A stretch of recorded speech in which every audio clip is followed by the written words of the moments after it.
Hello and good day, pre-algebra. We left off with a little bit of a cliffhanger yesterday. After learning the multiplication method, we were all shocked and awed by it. We were wowed, we were impressed. But really, it's only one of three methods that you can potentially use to mentally answer questions for finding percent of a whole number. Yes, Kate? Can I fill up my water bottle? No, that should have been done before. Since we're recording, if you are talking, you'll just get a warning, you'll say okay, and then you move on with your life, and hopefully you don't get three of them. All right? So yesterday, just kind of recap this. The fraction method for the question was, we wanted to know what 30% of 20 is, right? Because she took 20 shots, made 30% of them. How many shots did she make? So we talked about converting this to a fraction. The fact that of means you're multiplying, and 20 over 1. Multiplying straight across, we got 60 over 10, which reduced to be 6, and that was our answer, 6 shots. Okay. For percentages, we talked about, again, starting with that 30% of 20 and breaking it down to 10%. What was 10% of 20 again? 6. No, 10% of 20. 2, right? What goes into 20 10 times? That is 2. And then we talked about, okay, we know what 10% is, but we want to get up to 30%. And we do that by multiplying 10% by 3 to get 30%, and multiplying 2 by 3, and that gives us 6. And that was our answer there as well. Yay. And then we talked about, well, you know, none of this really matters. I shouldn't say that. That's a horrible thing to say. It does. It does matter. Most of you, though, probably won't do either one of those two methods, because we realize that if you simply multiply 3 and 2 together, 3 times 2 gives us 6, right? And we also saw that with the next one. It was 90% of 30. Our answer was 27. Uh-oh. I guess I got to calibrate. Wait, what is this? Oh, this is not even. Okay. We multiplied 9 and 3 together, and that got us our answer of 27. Okay, and life was good, right? Until we got to the last one, where you were finding 15% of 40. Okay, and what I said here was that most people, if they jump to this method, the mistake that they made is they're going to multiply 15 times 4, which is 60. Well, what answer did we come up with using the other two methods? 6, right? Not 60. So 15 times 4 is going to get you the incorrect answer.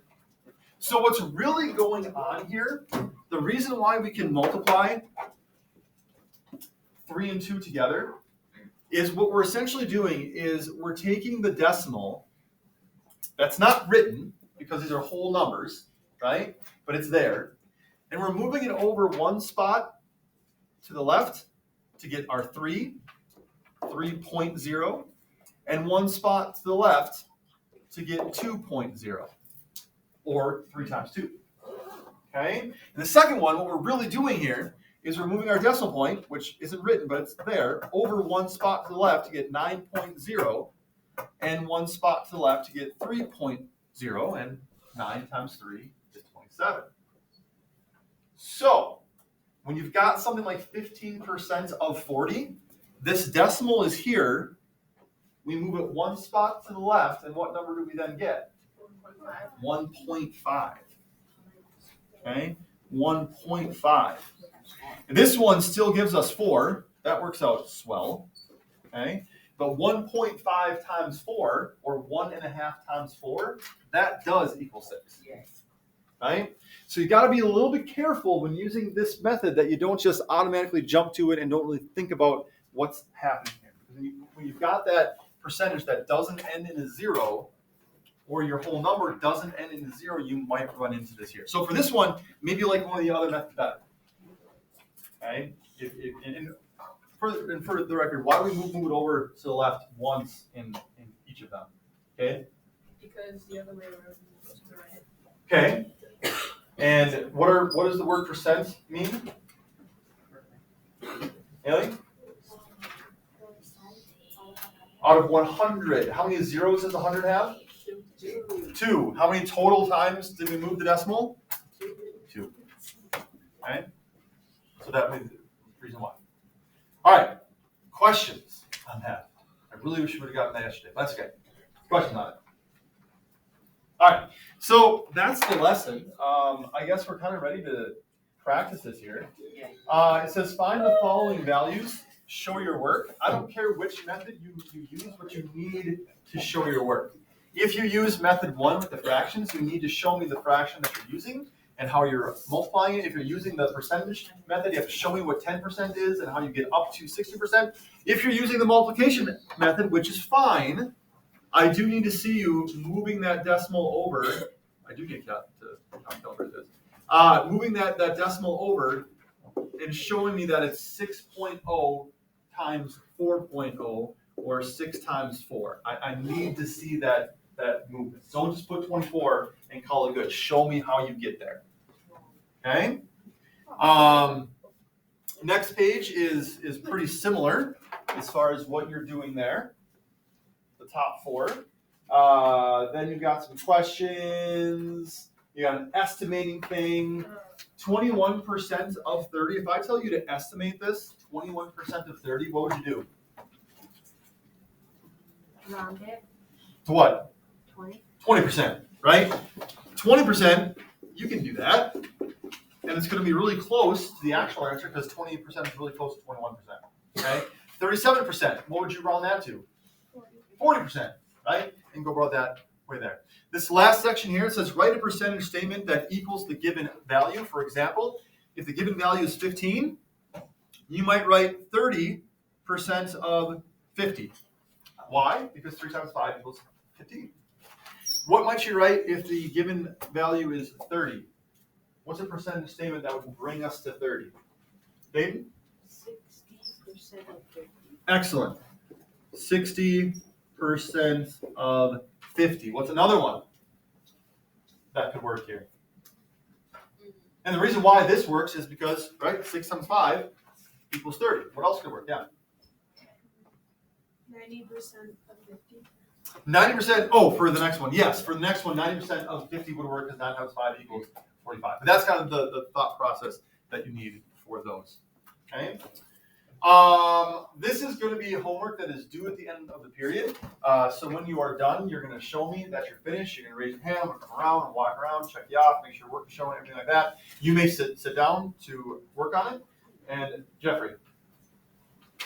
Can you scroll up real quick? I can.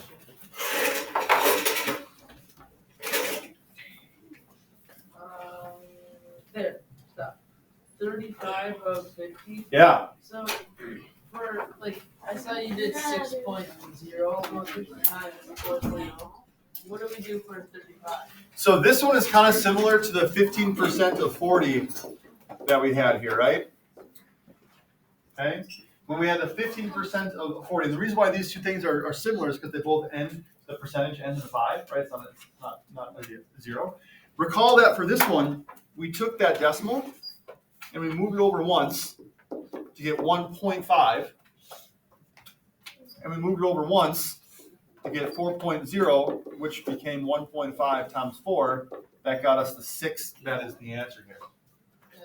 So what would it look like here?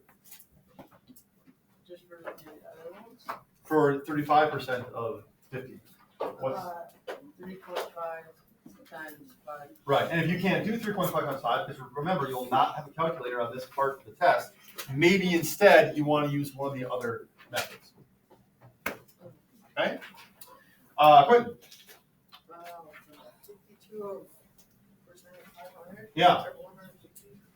How do you do that? So I would round 52% to what do you think would be a good 50? And then you're finding 50% of 150. Do you multiply by 50? So looking at this one, we're rounding this to 50% of 150. Using the multiplication method, moving that decimal over one spot, we get 5.0 times 15.0, or 5 times 15. Right? So yes, you would. Okay. Sophie. Can I get my binder? Yes. That would be a helpful thing to have right now. All right, we don't need to record you just doing the homework. So, any other questions, comments, concerns, complaints, comments, congratulations, or criticisms? John. Congratulations! Thank you, John. All right, folks. Due tomorrow, but you've got 25 minutes to work on it. Don't forget to like and subscribe. There you go.